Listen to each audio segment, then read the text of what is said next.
আসসালামু আলাইকুম। ঔষধ স্প্রে করার ঢোলের ব্যাটারি কিভাবে চেঞ্জ করবেন এটাই আপনাদেরকে দেখাবো। প্রথমে ঢোলটি খুলে নিতে হবে। আমি প্রথমে ঢোলটি খুলে নিয়ে ব্যাটারির যে কানেক্টরটি ছিল সেই কানেক্টরটি খুলে নিচ্ছি। তা আপনারা খুব যত্ন সহকারে কানেক্টরটি খুলে নেবেন। তা আমি একটি কানেক্টর খুলে নিয়েছি আর একটি কানেক্টর খুলে নিচ্ছি। তা আমার আরেকটি কানেক্টর খুলে নেওয়া প্রায় শেষের দিকে। আপনারা ঠিকভাবে দেখবেন, যেভাবে কানেক্টরটি লাগানো ছিল ঠিক ওইভাবে আবার পুনরায় কানেক্টরটি লাগাবেন, যাতে ব্যাটারি একটু লুজ না হয়। প্রথমে ব্যাটারির ক্লিপটি খুলে নিতে হবে। তাই আমি ক্লিপটি খুলে নিচ্ছি।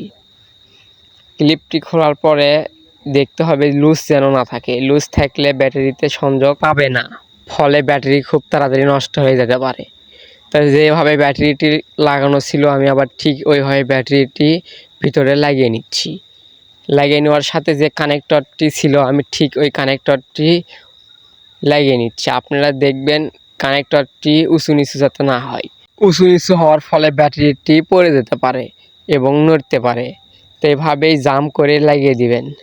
তা আমার উপরের কানেক্টরটি লাগানো শেষ, আমি এবার নিচের কানেক্টরটি লাগিয়ে নিচ্ছি। ব্যাটারি লাগানো শেষ, এবার সুইচে দেখাবো কীভাবে মোটরটি চলে।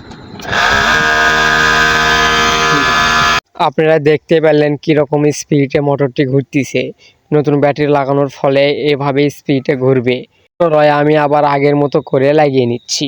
তাই আমি আপনাদেরকে পরিশেষে একটা কথা বলতে চাচ্ছি যে আশা করা যাচ্ছে যে আপনারাও এই ভিডিওটি দেখে নিজেরাই ব্যাটারি লাগাতে পারবেন। লাইক দিয়ে পাশে থাকবেন। আসসালামু আলাইকুম।